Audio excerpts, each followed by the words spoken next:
ہر مجلس میں اہل بیت کے چاہنے والے حضرت حجت امام زمانہ کے ظہور کی دعا کرتے ہیں۔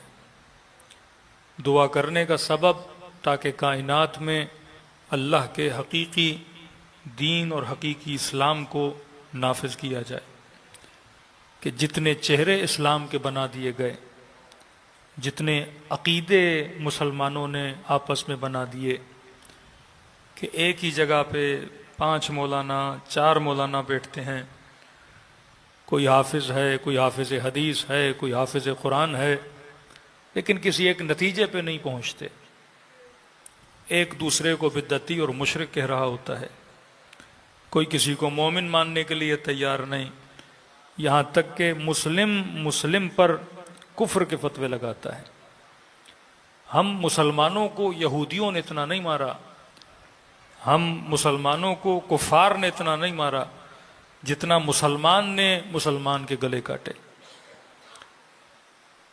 پارا چنار کو مارنے والے کو یہودی نہیں تھے، وینوں سے اٹھا کر بسوں سے اتار کر زندہ زندہ جلا دینا، جوانوں کو زندہ زندہ پانی میں ڈبو دینا، ماں کی گود میں 9 مہینے کے بچے کو گولیوں سے چھلنی کر دینا، یہ کوئی کافر نہیں کر رہا، یہ کوئی یہودی نہیں کر رہا، یہ کام وہ کرتا ہے جو صبح سے شام تک اللہ اکبر کا نعرہ لگاتا ہے، یہ کام وہ کرتا ہے جو سب سے پہلے مسجد میں پہنچا ہوتا ہے، یہ کام وہ کرتا ہے جو کہتا ہے میرے چہرے پہ رسول کی سنت سجی ہوئی ہے، یہ کام وہ کرتا ہے جو لا الہ الا اللہ کا نعرہ لگاتا ہے۔ تو اسلام کو کافروں نے اتنا نقصان نہیں دیا جتنا مسلمانوں نے نقصان دیا۔ سیدہ کے گھر کو کسی کافر نے نہیں جلایا تھا، مسلمانوں نے جلایا تھا۔ مولا حسین کا گلا کسی کافر نے نہیں کاٹا تھا۔ ایک دن پہلے غسل شہادت کرنے کے بعد کہ ہم حسین کو قتل کر دیں گے اور لیاذ باللہ جنت میں چلے جائیں گے، یہ فکر کی کڑیاں جب آپ جوڑیں گے تو آپ تاریخ تک جا کر پہنچیں گے۔ وہ کون تھے جنہوں نے حسن کے جنازوں پہ تیر چلائے؟ وہ کون تھے جنہوں نے سیدانیوں کی چادروں کو چھینا؟ وہ کون تھے جنہوں نے خیموں کو آگ لگائی؟ وہ کون تھے جنہوں نے علی ابن ابی طالب کے ہاتھوں میں رسیاں باندھیں؟ وہ کون تھے جنہوں نے نبی کی بیٹی کو غلاف شمشیر سے مارا؟ کہ میرے معصوم فرماتے ہیں ایک نے نہیں مارا، بار بار مارا، کبھی قنفذ نے مارا، کبھی دوسرے نے مارا، کبھی گلی میں روک کے مارا، جب علی کو لے جا رہے تھے اور سیدہ روک رہی تھیں تب مارا۔ تو یہ امت کو سوچنا چاہیے کہ اسلام کو کافروں سے خطرہ نہیں، اسلام کو مسلمانوں سے خطرہ ہے۔ کون سا مسلم جو بدعت کا فتویٰ دے، کون سا مسلم جو کافر کا فتویٰ دے، یہ کون سا عقیدہ ہے جو مسلمان کو مسلمان سے لڑاتا ہے، یہ کون سا عقیدہ ہے جو رسالت کی بھی توہین کرتا ہے، اصحاب کی بھی توہین کرتا ہے، اولاد رسول کی بھی توہین کرتا ہے، ازواج رسول کی بھی توہین کرتا ہے۔ کبھی کسی شیعہ نے اصحاب کی قبروں کو نہیں ڈھایا، کبھی کسی شیعہ نے رسول کی توہین نہیں کی۔ یہ کون سی فکر تھی کہ سب سے پہلے بقیع، ایک ایسی جگہ جس کے لیے رسول فرمائیں کہ بعض روایات میں ہے 6000 کے قریب اصحاب رسول کی قبور اور مومنین اور شہداء کی قبور وہاں پہ موجود ہیں۔ یہ کون تھا جس نے اصحاب احد کی توہین کی؟ یہ کون تھا جس نے جب جناب حضرت حمزہ کی توہین کی؟ وہ کون تھا جس نے قبر فرزند رسول کو ڈھایا؟ وہ کون تھا جس نے ازواج رسول کی قبور کو ڈھایا؟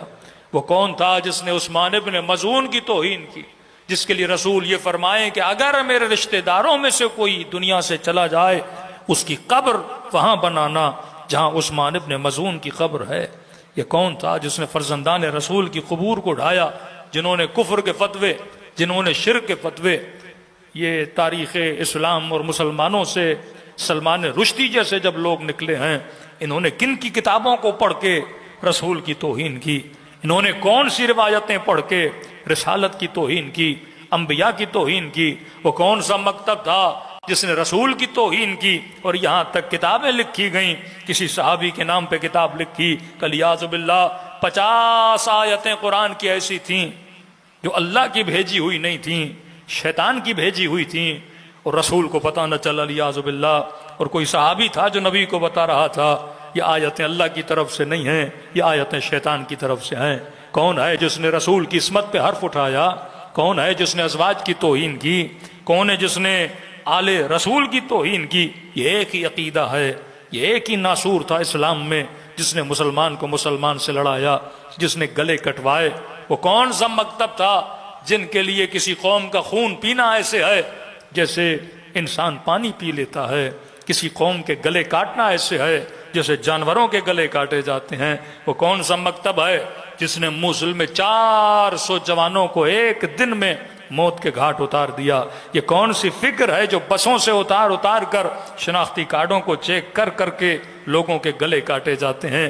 یہ فکر اسلام نہیں ہے، یہ فکر بنو امیہ ہے، یہ فکر یزیدی ہے جس کا مقابلہ امام حسین کرنے کے لیے نکلے تھے، جس کا مقابلہ امیر المؤمنین کبھی نہروان میں، کبھی مارقین، کبھی قاصدین کے مقابلے میں جا رہے ہیں، کیونکہ اگر یہ ناسور اسلام میں رہا تو اسلام کا چہرہ بگڑ جائے گا۔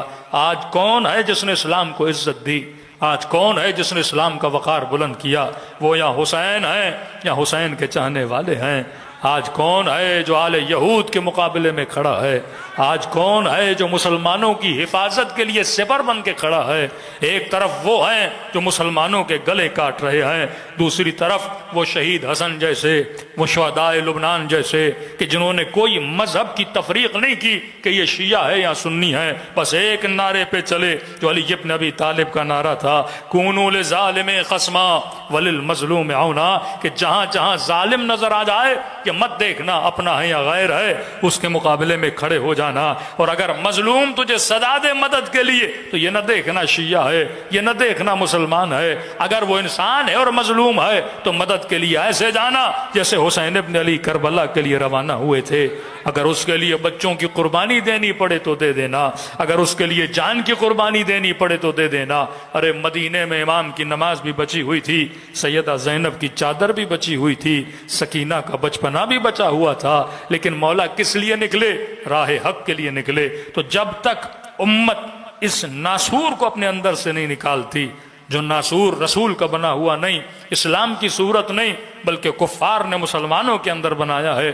آج صرف توہین شیعوں کی نہیں کی جاتی، یہاں سے جب شیعہ سنی دونوں جاتے ہیں رسول خدا کی قبر کی زیارت کے لیے تو دھکے شیعوں کو بھی لگتے ہیں، دھکے اہل سنت کو بھی لگتے ہیں۔ میں نے اپنی آنکھوں سے دیکھا، شیعہ بھی رو رہے تھے، رسول کے عاشق اہل سنت بھی رو رہے تھے کہ رسول کی زری کو دیکھنے تک کی اجازت نہیں، کوئی 5 منٹ کھڑے ہو جائے تو دھکے دیے جاتے ہیں۔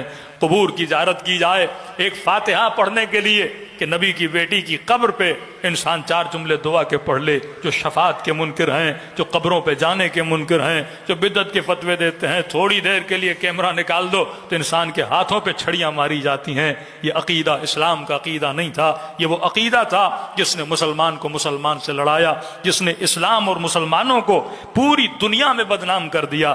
آج اللہ اکبر کا نعرہ آئے تو ایک کافر ڈرتا ہے کہ کہیں یہ قتل نہ کر دے۔